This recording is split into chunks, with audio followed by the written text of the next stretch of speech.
Българските пътища все по-често приличат на бойно поле. Пешеходци, пътници, нормални хора биват пометени всеки ден, докато вървят спокойно, отиват на работа, прибират се от училище или просто докато се разхождат в курорт по време на тяхната почивка.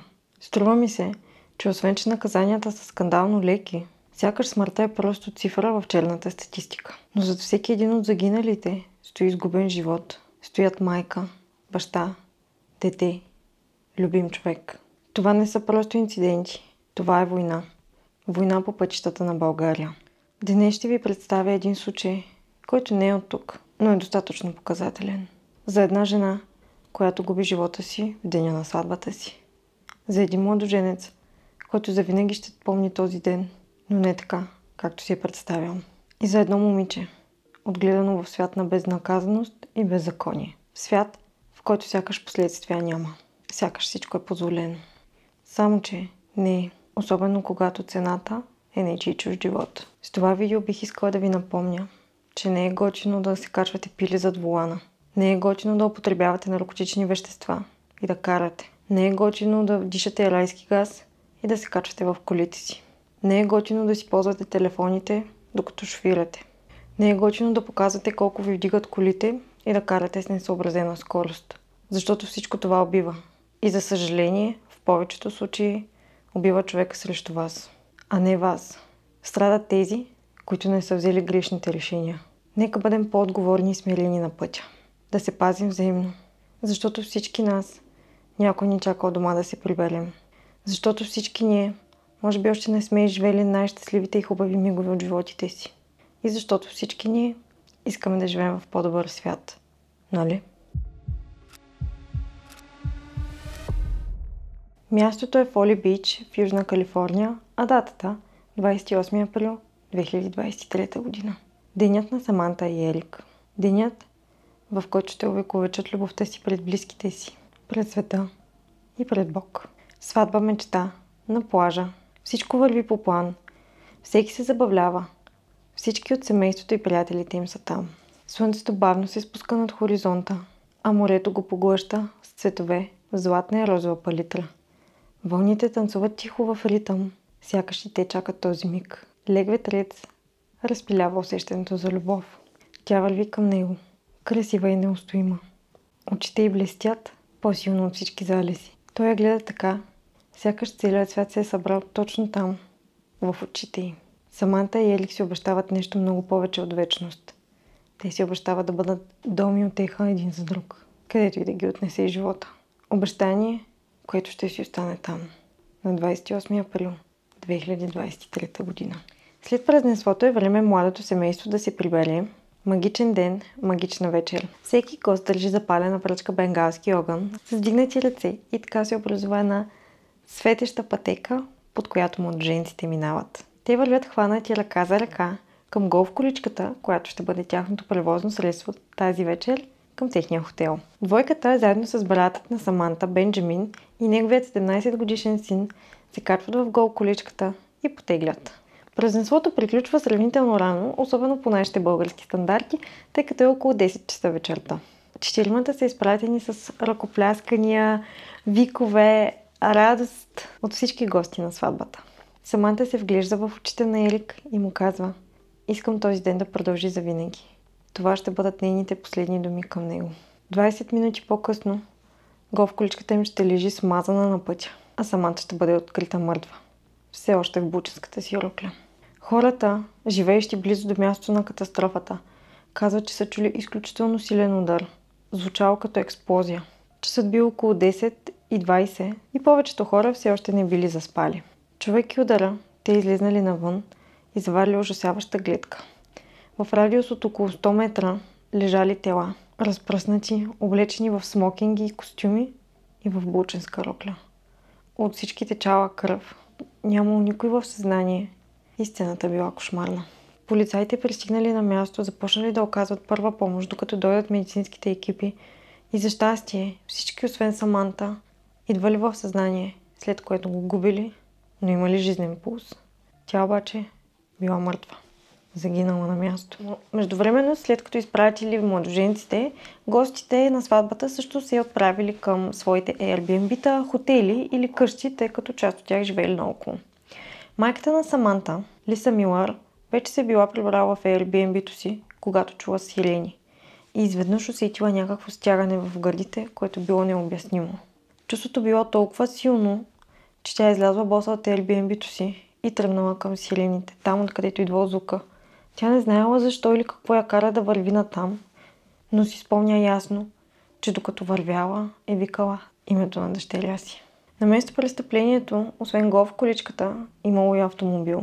Сива Toyota Camry. От него излязла 25-годишната Джейми Ли Комороски изцяло невредима. Залитайки, тя казала, че нещо я е ударило, но не знае какво точно се е случило. Онази вечер, в деня на сватбата си, Саманта е пометена от Джейми, която е шофирала с огромно количество алкохол в кръвта, по път с ограничение от 40 км в час с 105 км в час.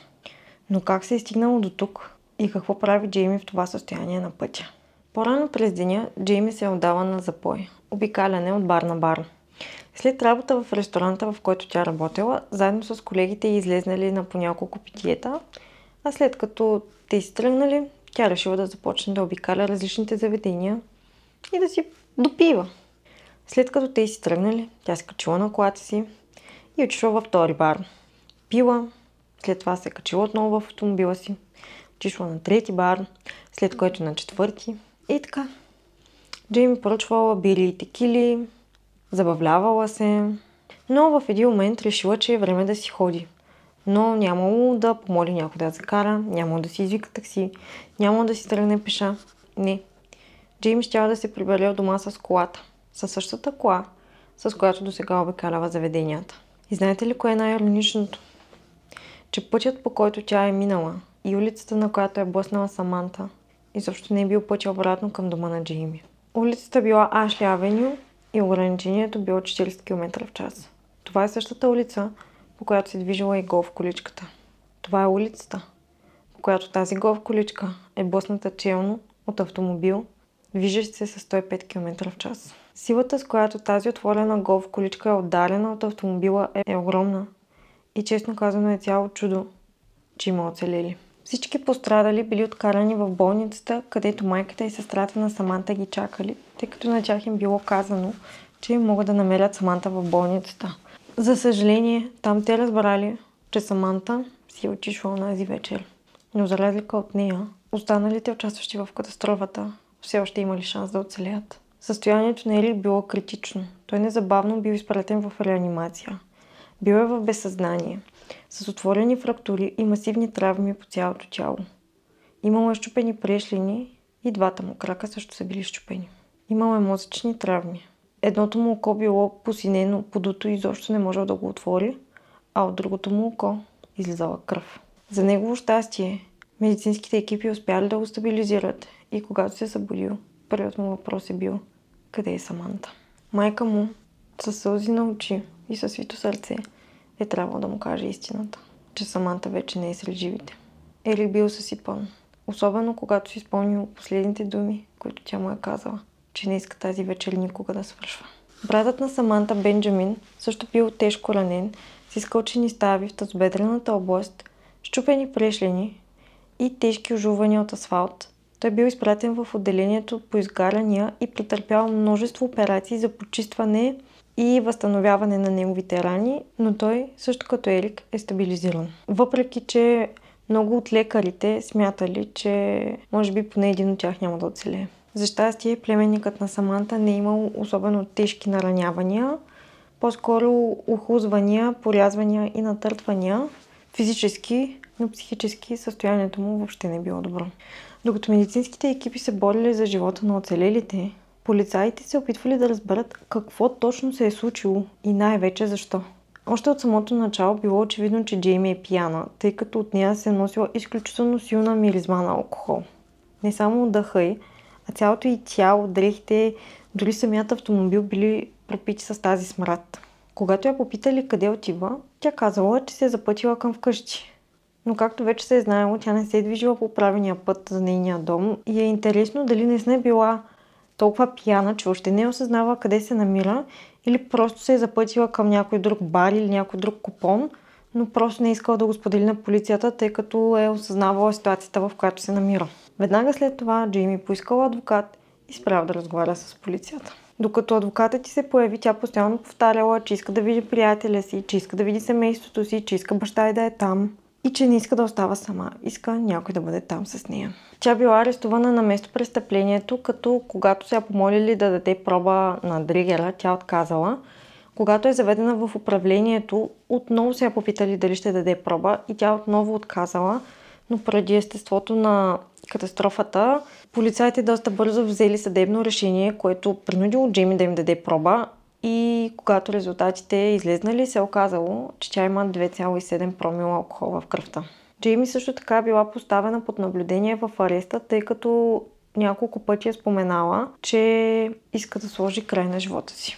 Обвиненията срещу нея били за безразсъдно шофиране, за безразсъдно причиняване на смърт с автомобил, което е причинило смърт или тежка телесна повреда. Няколко дни по-късно било и бдението на Саманта, което се провело на същото място, на което тя се венчала. Докато близките изкърбели за нея, Джейми, знаете ли какво правила?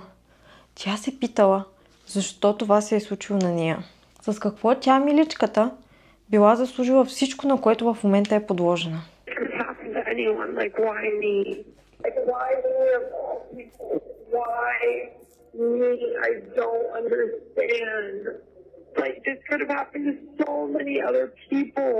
А отговорът на баща е бил: защото лоши неща се случват на добри хора, скъпа. Лоши неща се случват на прекрасни хора. Сега трябва да извлечем най-доброто от ситуацията.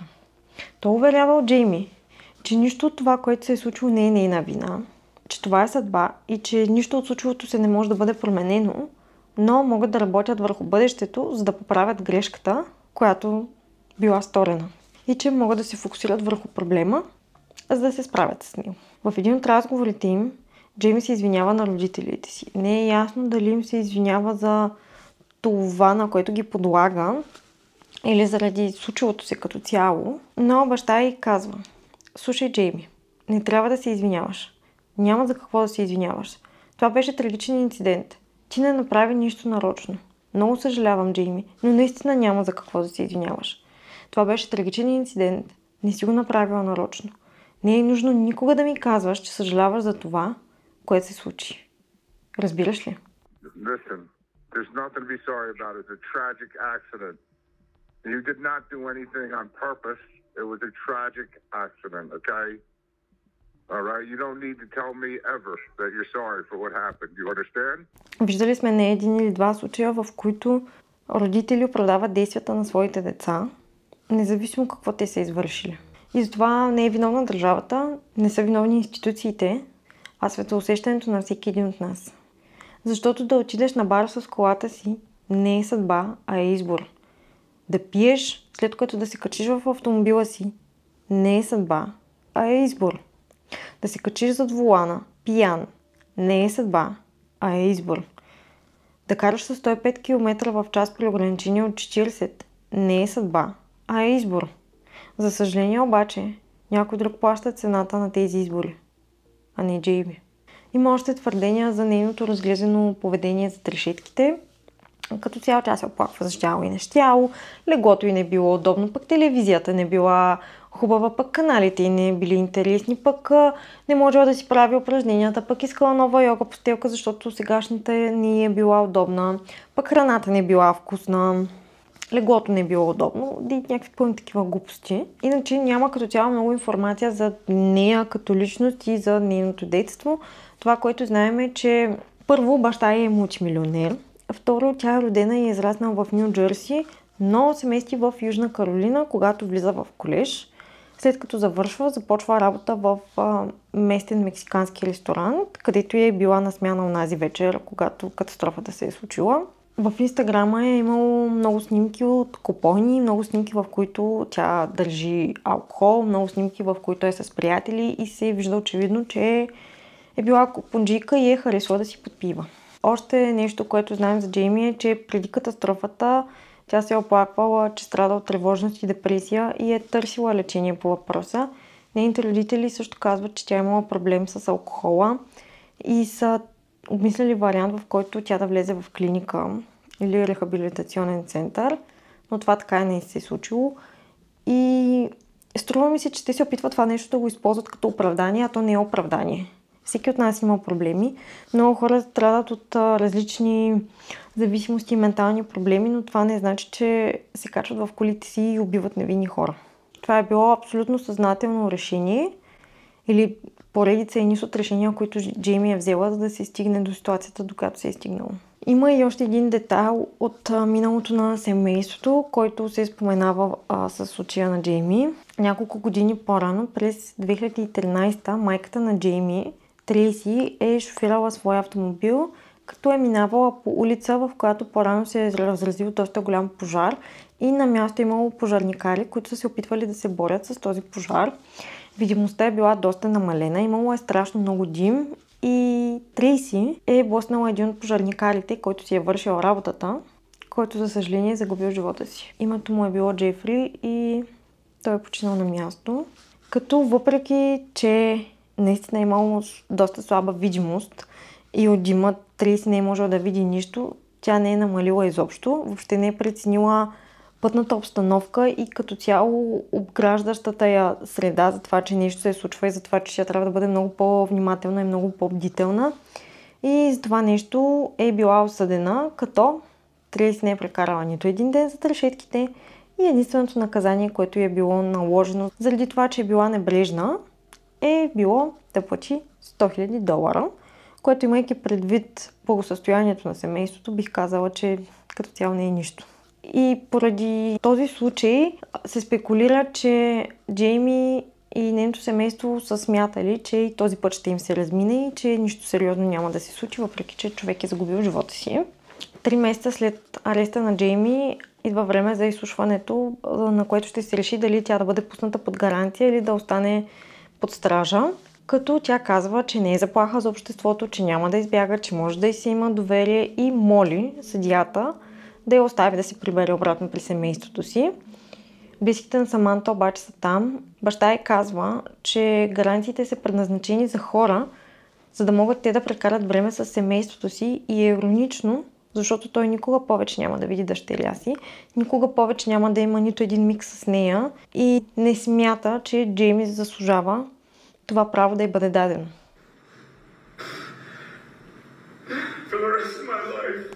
I'm gonna hate you, and when I arrive in hell and you come there, I'll open the door for you. You have ruined so many people's lives, and I hope you understand what you did, because you've taken no responsibility for what you've done. Той също така казва, че един ден, когато Джейми излежи своето наказание, тя все пак ще може да се върне при близките си, тя все пак ще може да има семейство, ще може да прекарва време с хората, които обича, докато те никога повече няма да видят Саманта. За тях това нещо вече е невъзможно.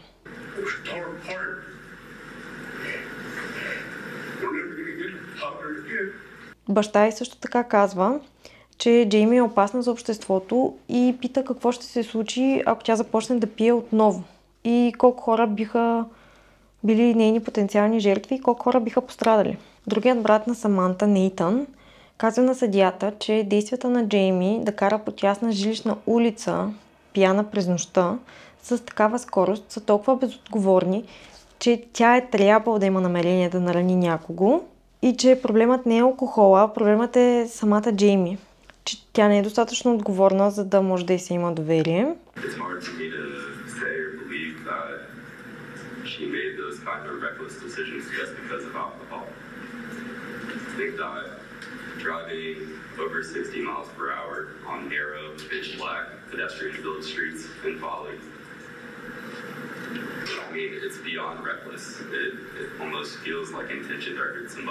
Той също така споменава, че при предишни нейни сблъсъци с закона, тъй като тя е имала няколко хващания да шофира с твърде висока скорост, мисля, че тя не се е появявала в съда, което значи, че на нейните твърдения, че тя няма да се укрие и че няма да избяга и така нататък и че ще се появи в съда, когато трябва да се появи, не могат да бъдат потвърдени и не може да им се вярва.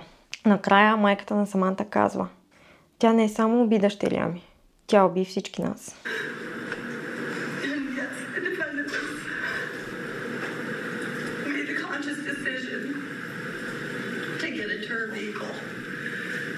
After drinking all day and take away my daughter. So I do believe she's a danger to the community because I wouldn't want anybody else to go through this. It's torn apart our family. She didn't just kill my daughter. She killed all of us. От страната на Джейми пък, за да я защити, се изправя баща й, който казва, че много съжалява за всичко случило се и изказва съболезнования към семейството на Саманта. И според неговите думи той можел да разбере колко болезнено било това нещо за тях. И че знае, че Джейми няма как да избяга, ако бъде освободена. Той казва, че разбира, че обстоятелствата й могат да помогнат на други хора с проблеми с алкохола. Затова тя трябва да бъде пример за тях. И че ако тя бъде освободена, те планират да я пратят директно в рехабилитационен център. Супер нагъл тип. В крайна сметка гаранцията й е отказана, разбивайки надеждите на Джейми, че този път ще й се размине така, както се е разминал на майка и години по-рано. И така, както и се е разминавал до сега във всичко, между другото, защото майка и баща я додуркат като някакво малко бебе. Чувайки решението на съда, семейството на Саманта казва, че вече не трябва да се тревожат, че Джейми е опасна за обществото и че ще нарани още някой. Майка й казва, че Джейми е създала хаос в живота на всички и пита защо да бъде пусната и да продължи с живота си. Защо да бъде свободна и да живее живота си, когато дъщеря ми е безвъзвратно загубена заради избора на Джейми. Няколко месеца по-късно излизат наяве и доста компрометиращи детайли за шерифа на местното управление и нейните отношения с Джейми. Честно ви казвам, когато се подготвях за този случай, имах чувство, че ценно чета нещо, което се е случило при нас, защото очевидно шурбаджанащината и парите явно играят роля абсолютно навсякъде.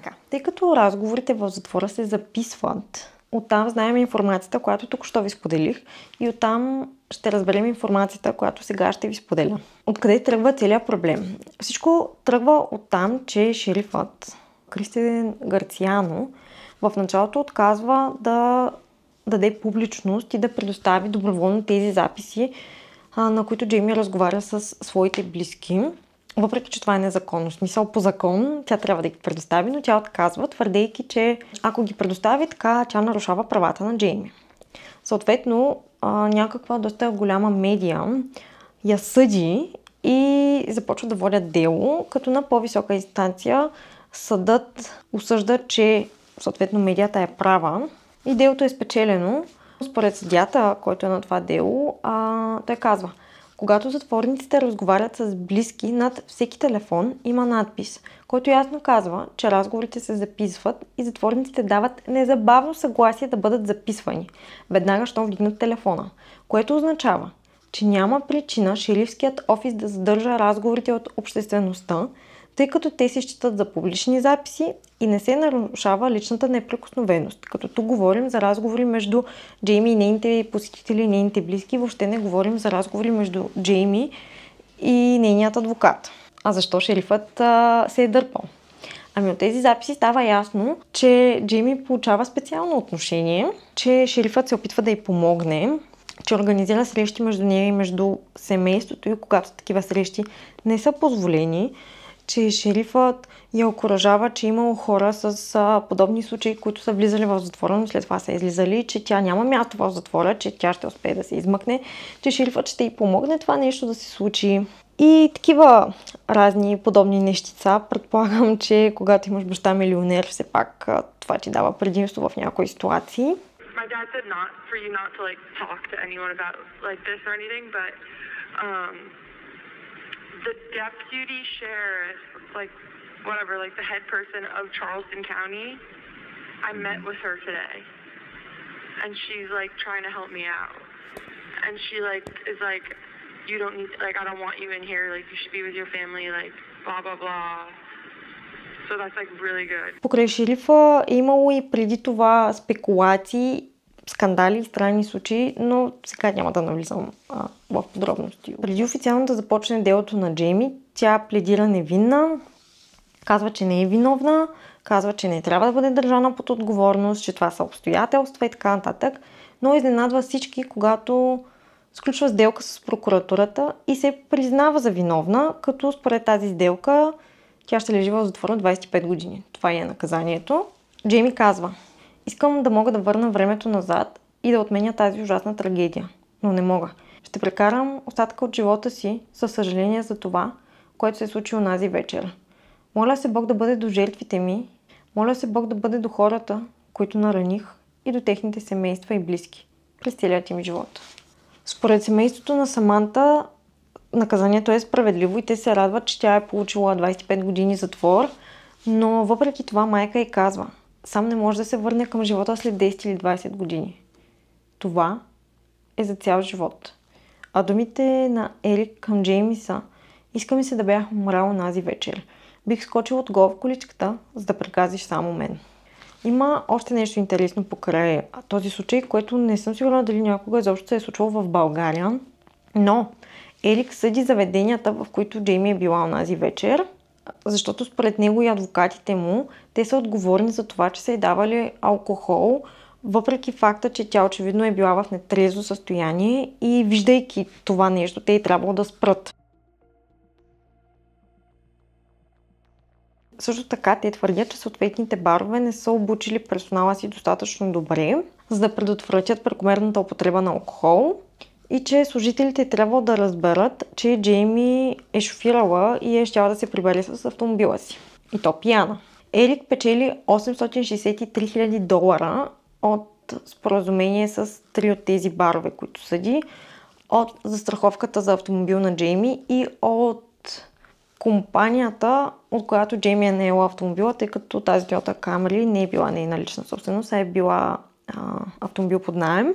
Когато всичко това излиза наяве, срещу Ерик излизат, противоречиви мнения за това, че той се възползва от цялата ситуация, за това, че той прави всичко това за пари, че се опитва да спечели от трагедия, която в крайна сметка пък се е случила на него и неговия живот е провален. Адвокатите му казват, че да се сервира алкохол е привилегия, а не право и това нещо трябва да се използва отговорно. Те казват, че целта на иска е да се покаже на заведенията, че трябва да вземат по-сериозно тази тяхна привилегия и за да може да се предотвратят подобни случаи и да се даде смелост и позволение на персонала да спре някой от това да шофира пиян. Има няколко причини, заради които реших да ви разкажа този случай. И сега ще ви споделя някои от тях. Милен Цветков чака на червен светофар на 19 април 2020 година, когато в него се влязва автомобил, управляван с превишена скорост от Кристиян Николов под въздействието на наркотици. Присъдата му е 9 години лишаване от свобода. Хариет Степанович и Христина Дилева никога не се прибират от дома, след като на 5 юли 2022 година автомобил, управляван от Георги Семерджиев с твърде висока скорост, 160 при ограничение 50 според експерти, и под въздействието на наркотици ги помита. Присъдата е 20 години лишаване от свобода. В края на март 2025 година 12-годишната Сияна загива след катастрофа с тир в участък с лоша пътна обстановка. Тирът не е бил натоварен равномерно, движил се е с несъобразена скорост и водачът му, макар и професионален шофьор с 42 години стаж, е имал предишни нарушения, като шофиране под въздействието на алкохол. Ако е признат за виновен, съдът предвижда наказание от 5 до 15 години лишаване от свобода. На 14 август 2025 година, докато 6 пешеходци си вървят, са прегазени от АТВ, управлявано от 18 годишен младеж. 3 деца и 3 възрастни. 4-годишно дете е в реанимация, борейки се за живота си, а майка му, 35-годишната Христина, за съжаление не е успяла и е изпаднала в клинична смърт. Управляващият АТВ-то първоначално беше пуснат под домашен арест, но след това беше задържан под стража заради лошите новини за състоянието на Христина. На 15 август 2025 година Сирийски лекар, 61 годишният доктор Иса Али, който работи в столична спешна помощ, е убит, а 3 други са в тежко състояние, след като през нощта автомобил, управляван от Виктор Илиев, се врязва със скорост много над ограничението в автобус, спрян на червен светофар. Пробите за алкохол и наркотици са отрицателни, но има спекулации, че е потребил райски газ. За деянието се предвижда лишаване от свобода от 10 до 15 години. Милен Цветков, Харият Стефанович, Христина Дилева, Сияна, доктор Иса Али и безброй други хора никога повече няма да отворят очи, да прегърнат любимите си, да се приберат от дома. Много други животи повече няма да бъдат същите, заради тежки наранявания, стрес, шок, загуба на близък на пътя. Няма нещо, което да е по-скъпо на този свят от топтящото сърце на всеки един от нас. Бъдете отговорни зад волана. Пътищата не са бойно поле, писта или място, на което се дава втори шанс. На мен ми писна от тази война, а на вас?